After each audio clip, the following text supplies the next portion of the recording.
पुनीत पुणे के रहने वाले हैं, 32 साल के हैं। उन्होंने हमें मेल किया, बताया कि सितंबर के महीने में उन्हें बुखार चढ़ा, साथ ही जोड़ों में दर्द भी होने लगा, बहुत ज़्यादा दर्द।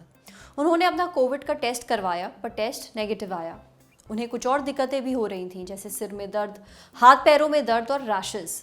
जब पुनीत ने डॉक्टर को दिखाया तो उनके कुछ ब्लड टेस्ट हुए, पता चला कि उन्हें चिकनगुनिया हो गया है। लगभग 1-1.5 हफ्ते के इलाज के बाद वो ठीक हो गए, पर उनका कहना है कि उनके शहर में चिकनगुनिया के केसेस काफ़ी तेज़ी से बढ़ रहे हैं। उनकी जान पहचान के कई लोगों को चिकनगुनिया हो चुका है। वो चाहते हैं कि हम चिकनगुनिया पर एक एपिसोड बनाएं, ये क्यों होता है, इससे कैसे बचें, ये लोगों को बताएं। अब देश में डेंगू, मलेरिया के साथ साथ चिकनगुनिया के केसेस भी बढ़ने लगे हैं। हिंदुस्तान टाइम्स में छपी रिपोर्ट के मुताबिक सितंबर के महीने में पुणे में चिकनगुनिया के 69 केसेस रिपोर्ट किए गए थे। वहीं मुंबई में भी लोग बुखार और भयानक जोड़ों के दर्द की शिकायत लेकर डॉक्टर्स के पास जा रहे हैं। इंडियन एक्सप्रेस में छपी रिपोर्ट के मुताबिक महाराष्ट्र में सितंबर खत्म होते होते चिकनगुनिया के 1784 मामले रिपोर्ट हुए। और सिर्फ महाराष्ट्र ही नहीं, गुजरात, दिल्ली, मध्य प्रदेश और उत्तर प्रदेश में भी चिकनगुनिया के मामले सामने आ रहे हैं। अब ऐसे में ये समझना बेहद ज़रूरी है कि चिकनगुनिया से बचाव कैसे किया जाए। तो सबसे पहले तो ये जान लेते हैं कि चिकनगुनिया आखिर है क्या और इसके होने के पीछे क्या कारण है। चिकनगुनिया एक वायरस से होने वाली बीमारी है जो कि मच्छर के काटने से फैलती है। जो इन्फेक्टेड मच्छर होता है, जो ऑलरेडी किसी चिकनगुनिया से बीमार व्यक्ति को काट चुका है, वो अगर हमें काटे तो उसके थ्रू जो चिकनगुनिया वायरस है वो हमारे शरीर में प्रवेश करता है और हमें ये वायरल बीमारी हो सकती है। इसके लक्षण काफ़ी कुछ डेंगू से मिलते जुलते हैं। फ़र्क इतना है कि चिकनगुनिया में फीवर के साथ साथ काफ़ी सिवियर बॉडी एक, जॉइंट पेन्स बहुत ज़्यादा होते हैं। हालांकि डेंगू की तरह जो कॉम्प्लिकेशंस हैं, ब्लीडिंग वगैरह, वो चिकनगुनिया में नहीं होती हैं, लेकिन चिकनगुनिया में जो अकम्पनिंग बॉडी एक्स हैं, जो बैक एक है, वो बहुत ज़्यादा होती है। इसीलिए कई जगह पे चिकनगुनिया को ब्रेक बैक फीवर भी कहा जाता है। और इवन फीवर के उतरने के बाद भी जो ये बॉडी एक्स हैं, जो जॉइंट पेन्स हैं, ये बहुत समय तक परसिस्ट करती हैं। इनफैक्ट 2-3 साल पहले जब चिकनगुनिया के बहुत ज़्यादा केसेस हमारे देश में दिल्ली एनसीआर में पाए गए थे, बहुत सारे लोगों को जो ये बैक एक है, बॉडी एक है, जॉइंट पेन्स हैं, वो इतने ज़्यादा हुए थे कि काफ़ी समय तक उन्हें रूटीन चलने फिरने में, रूटीन काम करने में भी परेशानी हुई थी। चिकनगुनिया के जो लक्षण हैं वो काफ़ी समय तक परसिस्ट करते हैं, बुखार उतरने के बाद भी और चिकनगुनिया के बाकी सारे सिम्टम्स ख़त्म हो जाने के बाद भी। कंफर्मेशन टेस्ट होता है, ब्लड टेस्ट किया जाता है, जिसके थ्रू हमें ये पता चलता है कि हाँ, चिकनगुनिया का वायरस हमारे शरीर में है और हमें चिकनगुनिया का संक्रमण हुआ है। अगर ट्रीटमेंट की बात करें तो सिम्टोमेटिक ट्रीटमेंट ही होता है। फीवर के लिए, बॉडी एक के लिए जो सिंपल मेडिसिन्स हैं, जो आपको आपके फिजिशियन ने एडवाइस किया है, वही दिया जाता है। बहुत ज़्यादा जो एंटी इन्फ्लेमेटरी स्ट्रॉन्ग मेडिसिन्स हैं वो जनरली एडवाइस किया जाता है कि ना लिया जाए। बहुत इंजेक्टेबल्स के लिए भी हम लोग जो हैं वो एडवाइस नहीं करते हैं।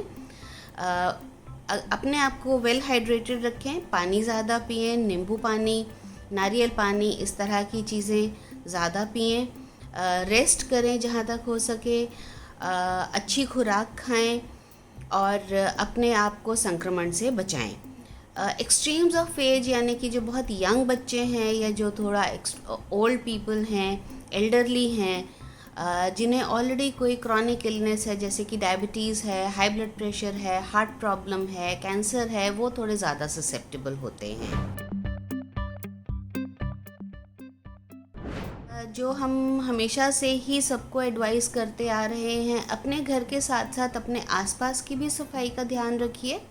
ये ध्यान रखिए कि आपके आसपास कहीं पानी जमा ना हो जहाँ पे मस्कीटोज़ ब्रीड कर सकें।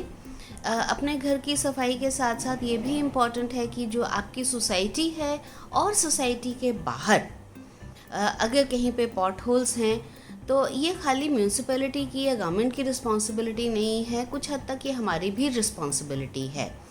कहीं पे गमलों में अगर पानी जमा हो रहा है, कूलर्स में पानी जमा हो रहा है, कहीं पुराने कोई बर्तन पड़े हुए हैं, या अगर आप देखते हैं कि सड़क के बाहर कहीं पे पानी जमा हो रहा है, बरसात का पानी है, तो उसे साफ़ करवाना या करना ये हमारी ज़िम्मेवारी है, ताकि मस्कीटोज़ जो हैं वो ना पनपें।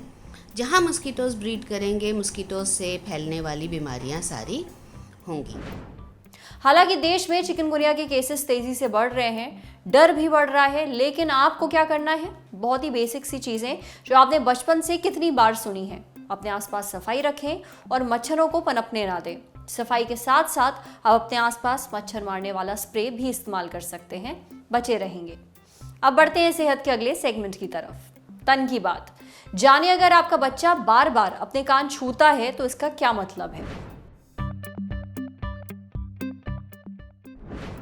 उम्र बढ़ने के साथ बच्चे नई नई चीज़ों का अनुभव करते हैं और उनकी हरकतें आसपास के लोगों को खुश करती हैं। पर माँ बाप को उनकी हरकतों को देखकर केवल खुश नहीं होना है, उनकी हरकतों पर गौर भी करना चाहिए। जब बच्चे बोल नहीं पाते हैं तो वो संकेतों के जरिए अपनी परेशानी बताने की कोशिश करते हैं, इसलिए उनका हर एक एक्शन अपनी बात पहुंचाने का एक तरीका है। ऐसा ही एक संकेत है बार बार अपने कान खींचना या फिर छूना। आपने अक्सर बच्चों को अपने कान खींचते हुए या फिर छूते हुए देखा होगा। अगर ऐसा है तो आपको सतर्क हो जाने की ज़रूरत है।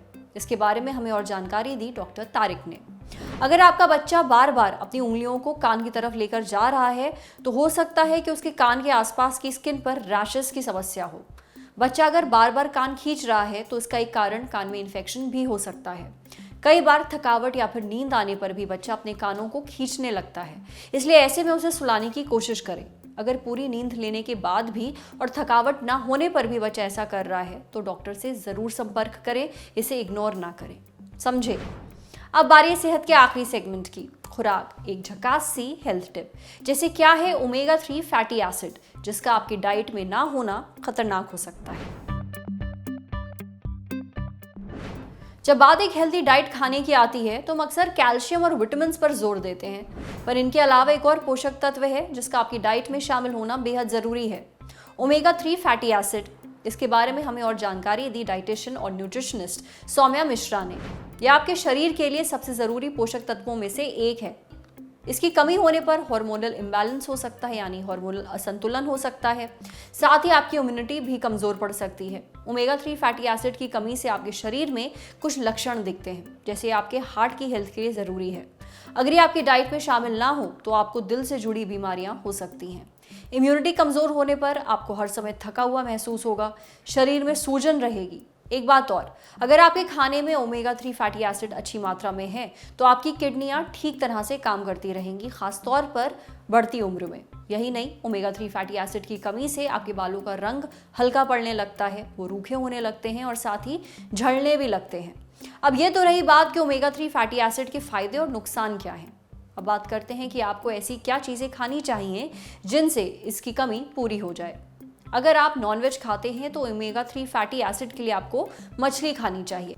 पर हाँ, ओमेगा 3 फैटी एसिड हर मछली में नहीं पाया जाता है। किन में पाया जाता है? ठंडे पानी में मिलने वाली फैटी फिश, जैसे कि इंडियन सैमन, रोहू और कतला। अगर आप वेज हैं तो अपनी डाइट में चिया सीड्स, अखरोट, हेम्प सीड्स यानी कि भांग के बीज, सोयाबीन और राजमा ज़रूर शामिल करें, फ़ायदा मिलेगा। आज सेहत में इतना ही। अगर आप एक डॉक्टर हैं, हमसे कुछ शेयर करना चाहते हैं तो जो ईमेल आईडी इस वक्त आपको अपनी स्क्रीन पर दिख रही है उस पर हमें एक मेल भेज दीजिए। ये वीडियो फेसबुक पर देख रहे हैं तो हमारे फेसबुक पेज को लाइक करिए, यूट्यूब पर देख रहे हैं तो हमारे चैनल को सब्सक्राइब करिए, बेल आइकन पर ज़रूर क्लिक कर दीजिए ताकि जब भी हम कोई नया वीडियो अपलोड करें तो उसका नोटिफिकेशन आप तक सबसे पहले पहुंचे। शुक्रिया।